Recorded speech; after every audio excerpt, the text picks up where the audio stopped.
Hi everyone, my name is Jason Dave M. Gomez, BSBA 1A.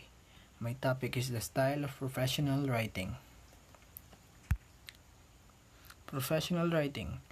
A professional writing is a style of writing that is clear, concise, and seeks to convey information and ideas quickly. It aims to build goodwill. According to Kitty Locker and Donna Kienzler, from 2013, in business and administrative communication, effective professional writing is reader concerned, emphasizes the positive, and uses bias-free language. Adopting a professional style means adopting a reader perspective in writing. According to Locker and Kienzler, U attitude is defined as a style of writing which look at things from the reader's point of view. It emphasizes that what the reader wants to know, respecting the reader's intelligence, and protecting the reader's ego. I attitude and U attitude. I attitude. If you can answer any of your queries, I'm perfectly willing to do so. While U attitude, if you have any questions, please ask. I attitude, we delivered the order to the provided address this morning. While U attitude, your order was shipped to your address this morning. I attitude, I'm happy to tell you that. And U attitude, you'll be happy to hear that. The feeling and the needs of the reader are placed ahead of those of the writer. Only in negative situations should the word you avoided. According to Locker and Kienzler, the writer should protect the reader's ego by using all impersonal expressions and passive verbs to avoid passing blame.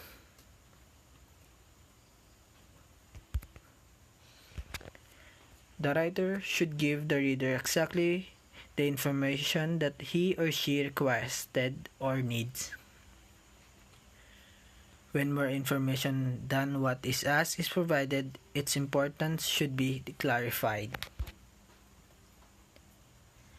This information should also be arranged to meet the reader's needs, with helpful headings, captions, and labels, or lists so that the reader may easily find what or he or she needs. Finally, reader questions should be anticipated and answered in an appropriate format.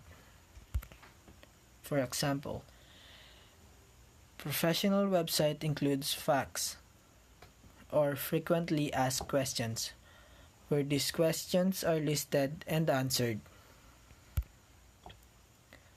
The second important of a professional style is the emphasis on the positive, in order to build a positive image and goodwill. All information should be stated positively. Focus on what the reader can do, not on what will not the reader do. Negative information, if not important, may be omitted. If it really needs to be said, it should be communicated briefly. For example, a letter of communicating the rejection of a request may follow to this rejection with information about the next round of application. Whatever the cause, the writer should also eliminate any words that sound harsh or have negative connotation. Negative wording and positive wording. Negative wording. We cannot process your reimbursement request because your documents are not complete. Positive wording. Your reimbursement request will be processed as soon as you submit all the requested documents. At the first example, not only is the focus shifted from the writer, we, to the reader's need, your request, but the emphasis also shifts from the request is being denied to what the reader will gain if he or she completes the requirements. Negative wording. We do not reply to emails on weekends. With positive wording, you may contact us via email at any time from Monday to Friday. The second example is similar in that it talks of the reader's ability to contact an office. Negative wording. We can't give you the list of books because we have not yet finished taking inventory. While positive wording, you will receive the completed book inventory by tomorrow morning. Finally, in the third example, a failure is transported into a promise. The third aspect of professional style is use. A style is its uses of bias-free language. Professional writers and speakers should use language that does not discriminate people on the basis of sex, physical condition, race, age, or any other category, Willaker and Kienzler. Bias and bias-free set 1. Bias, chairman. Bias-free is chairperson or chair. Bias, salesman. Bias-free, sales representative or rep or staff. Bias is stewardess, and bias-free is flight attendant.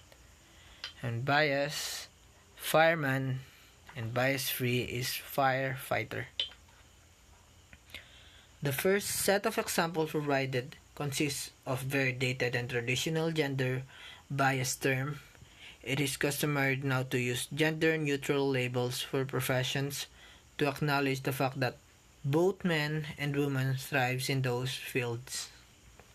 And bias and bias-free set 2, and bias, woman lawyer, and bias-free lawyer, and bias, woman doctor, and bias-free doctor, and bias, lady president, and bias-free president, and bias, male nurse, and bias-free nurse. As for the second set, the gender label should be omitted as they reveal gender bias expectations in relation to professions. For example, not all lawyers, president, doctors, and chemists today are male, just as not all nurses today are female. Bias and bias-free set 3. Manpower, bias, and bias-free labor force or personnel. And bias, mankind, and bias-free humankind. And bias, man-hours, and bias-free hours of workers' hours. And bias, manning, and bias-free staffing. The third set consists of taken for granted words, which are biased because they suggest that the power in business and the world today comes from men alone. And bias and bias-free set 4. Bias, managers and their wives.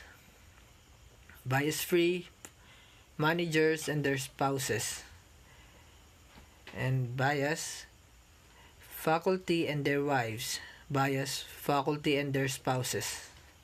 And bias, dear sir, and bias-free, dear sir or madam. Finally, the fourth set is biased because it assumed that all managers, faculty members, and recipients of form letters are male. That's all for my topic. Thanks you for listening. Have a good day. God bless.